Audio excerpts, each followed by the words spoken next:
Over here we have been given a sphere of radius r and mass m. It is at rest and it is sent rolling without slip from point S, the starting point, on this inclined plane. We have to find the linear velocity of this sphere when it reaches this endpoint E on ground, and we have to work it out in two cases. Number one, if the sphere is hollow, and two, the sphere is a homogeneous solid. Here are some useful hints. Here, in addition to the translation of the sphere, we have to consider the rotation. So a body possesses kinetic energy even when it is rotating in one place. So in addition to kinetic energy of translational motion, we have to consider kinetic energy of rotational motion. It's nothing difficult.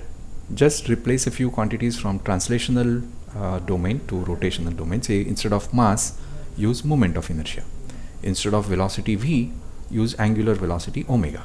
Instead of linear acceleration a, use angular acceleration alpha, and so on. All expressions will then hold good. When the sphere of radius r is rolling without slip, its linear velocity v and angular velocity omega will be related by this expression: v is equal to r into omega. Then at starting point S, the ball or the sphere is just let go, so there is no kinetic energy. Entire energy is in potential form, and it will be given by m, mass of the sphere, into g, gravitational acceleration, into the height h. At endpoint E, the sphere will then reach the ground, so all potential energy will become zero and be converted into kinetic energy. But this will be in two forms: kinetic energy of translation, half mv square, and kinetic energy of rotation, I omega square by 2. So from conservation of energy, we can equate the energy at S to the total energy at E. So that gives us this equality: mgh, the total energy here in potential form, is the total energy in kinetic form at E. Then we have to work out for the two cases, for hollow sphere and solid sphere. The difference between them is their moment of inertias.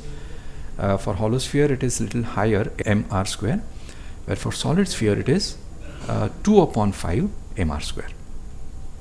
Interestingly, the mass gets cancelled from these equations, and we get the velocity for hollow sphere to be little less than velocity for solid sphere. So these are the expressions.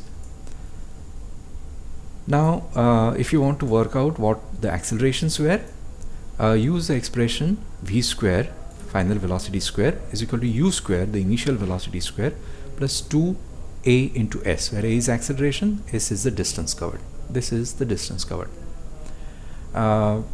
That expression has everything known except for a, the linear acceleration. Solve it, and if you want angular acceleration, just divide it by r.